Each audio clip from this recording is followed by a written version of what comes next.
In this video, I'm gonna teach you how to play two-player in Call of Duty Infinite Warfare on the PlayStation 4. It's a very easy process, so make sure to follow along. Setting up split screen on Infinite Warfare on any platform, including PlayStation 4, is extremely simple. Of course, the main prerequisite is that you need an additional controller connected to your console. So before starting, I recommend that you go ahead and you connect another DualShock 4. You can do this using a cable, so a wired connection, or wirelessly, whatever you prefer. Just make sure that the DualShock 4 is picked up and recognized by the console.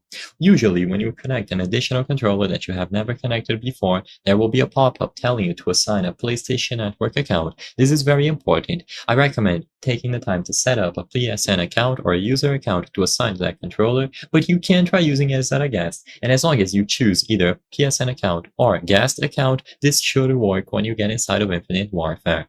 So now you can open the game and you will be able to go over to campaign, zombies, or whatever you prefer. When you go over and you join a game, you will be able to connect the secondary player by pressing any button on the additional controller. Usually this is going to be start.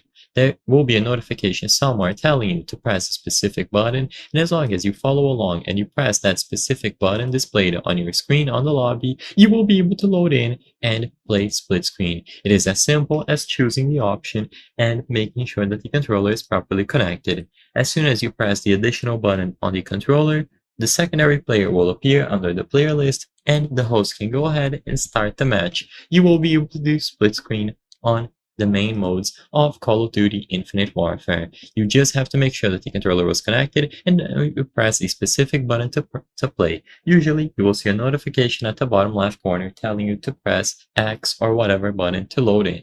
I hope I was able to help you on how to play two-player in Call of Duty Infinite Warfare PlayStation 4. If this video helped you, please be sure to leave a like and subscribe for more very easy tips. Thank you for watching.